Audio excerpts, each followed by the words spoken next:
الرحمن الرحيم. Kisah seorang anak muda di zaman tabi'in dulu. Anak muda ini terkenal dengan tampannya, postur tubuh yang kekar, ya, jalur nasabnya yang suci, kaya raya dan soleh. Semua perempuan di wilayah Irak memuji-muji dia, diidolakan sudah. Yang perempuan yang soleha berharap jadi istrinya. Perempuan yang fasikah, yang buruk imannya, ini berharap berzina dengan dia. Penawaran selalu datang ke anak muda ini, zina. Zina gratis plus minta apa saja dikasih. Mau minta emas, mau minta kereta kencana, apa saja, yang penting mau berzina. Selalu dia tolak. Ringkas cerita, anak muda ini umurnya 20 tahun. Ada satu istri pejabat pemerintahan pada saat itu, terkenal juga dengan kecantikannya, dengan postur tubuh yang tinggi, yang semampai, yang segala macam hal kelebihan. Punya kelebihan, jalur nasabnya terkenal, nikah sama seorang pejabat. Dia bilang sama teman-temannya, perempuan fasika ini bilang, saya akan taklukkan anak muda itu, dia pasti berzina dengan saya. Kata teman-temannya, kalau kau bisa hebat, coba buktikan. Dia bilang, baiklah. Dia bilang sama dayang-dayangnya di rumah, ada 4 orang dayang-dayang pembantunya. Dia bilang, kalian tahu nggak si fulan? Kata si perempuan ini, kalian tahu nggak si fulan? Laki-laki ini dimaksud. Dayang-dayangnya bilang, iya, itu kami idolakan. Kalian mau berzina nggak sama dia? Maka spontan dayang-dayang ini orang fasika semua ini. Oh tentu saja.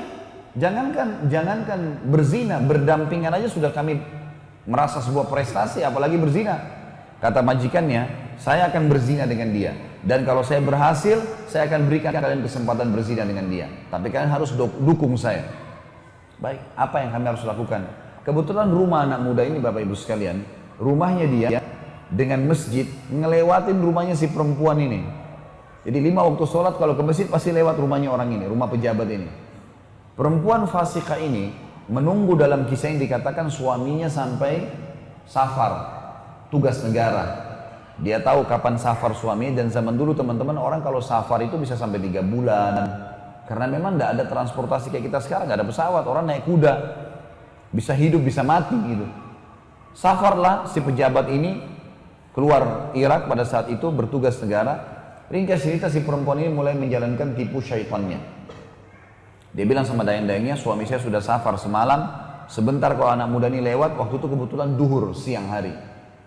Kalau perempuan laki-laki ini lewat, tahan dia. Dan kalian keluar bilang, di dalam rumah kami sambil kalian menangis-nangis, tuan kami sedang sakarat, akan meninggal dunia. Suaminya nggak ada laki-laki. Tolonglah. Kalau dia masuk ke dalam rumah, jebak dia. Maka dayang bilang, baiklah. Lewatlah si anak muda tokoh kita ini. Kemudian dayang ini keluar, tiba-tiba buka pintu, nangis-nangis. Tuan saya di dalam lagi sakarat dan tolong bantulah. Karena lampu laki-laki ini mungkin seperti orang diantara kita juga kalau tahu seperti ini, lillahi ta'ala dia masuk ingin membantu. Karena ini juga orang-orang pada tahu orang lewat di situ. Begitu masuk ditutup pintu, kata dayang-dayang ini sama tuan rumahnya sekalian, kamu sekarang sudah terjebak dalam jebakan kami.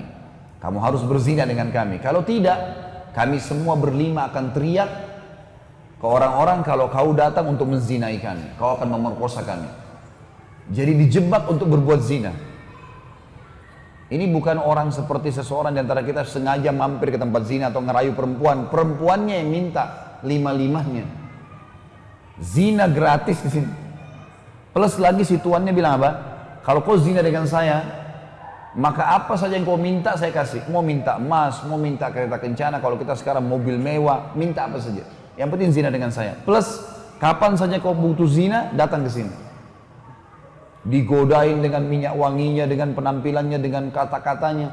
Laki-lakinya anak muda selalu tegar. Dia mengatakan, hai fulana, bertakwalah kepada Allah. Allah maha melihat. Allah tahu nih. Kamu jangan bermaksiat kepada Allah dan jangan kau khianati suamimu. Berbahaya, hukuman Allah akan datang. Tidak mau terpengaruh. Perempuan ini sudah masuk di benaknya pikiran syaitan. Yang terakhir teman-teman sekalian, anak muda ini berdoa kepada Allah. Lihat di sini yang saksi bahasan bagaimana seseorang menjaga hubungan sama pencipta Allah ini. Dia mengatakan, ya Allah, sesungguhnya aku selalu menjaga kesucian kemaluanku agar aku tidak berzina, tidak melanggar hukum-Mu ya Allah, dan Engkau menjadikan zina sebagai dosa besar. Sekarang aku dijebak untuk berzina, maka selamatkanlah aku dari jebakan syaitan ini. Allah punya cara teman-teman sekalian. Yang terjadi adalah anak muda ini rasa mules tiba-tiba dalam kisah yang dikatakan. Jadi perutnya tidak enak, sakit, mau buang air besar. Lalu dia bilang sama perempuan ini, perut saya sakit. Memang apa adanya? Saya mau buang air. Kata si tuan rumahnya, itu kamar mandi WC di sana. Kamu silakan selesaikan hajat kamu, keluar tetap zina sama kami. Anak muda ini masuk ke WC sambil berpikir, dia sambil buang air. Subhanallah, kisahnya begitu. Setelah buang air, muncul ide dia sebagai pertolongan dari Allah. Dia ambil kotorannya. Anak muda ini bersih sekali, wangi, bersih, orangnya gagah. Tidak pernah begini, tapi tiba-tiba muncul idenya. Dia ambil kotorannya sendiri, lalu digosok di bajunya. Sedikit, tidak banyak. Begitu dia keluar dari kamar mandi WC, si perempuan ini lihat, perempuan ini orang kaya, biasa bersih, biasa wangi. Lihat kotoran di badan. Kok kamu begini, jorok sekali kalau bahasa kita. Dia bilang, saya begini sekarang. Inilah saya. Maka tuan rumahnya bilang sama dayang-dayangnya, keluarkan laki-laki ini dari rumah saya, karena saya tidak pernah temukan laki-laki sejorok dia. Nggak mungkin saya mau berzina sama orang begini. Maka laki-laki tersebut keluar teman-teman sekalian. Begitu depan pintu orang ini, sujud syukur kepada Allah karena tidak jadi berzina. Bayangkan bagaimana seseorang kalau tahu Tuhannya, bisa, kalau tadi Nabi SAW dalam kondisi sakit, musibah sedang datang, bisa sabar. Dan pada saat itu puncaknya Allah akan datangkan pertolongan. Orang anak muda ini diajak berzina gratis, bisa dapat dengan menikmati mereka, dapat lagi hadiah-hadiah, bisa dia tinggalkan karena tahu bagaimana menjalin hubungan dengan Sang Pencipta Allah.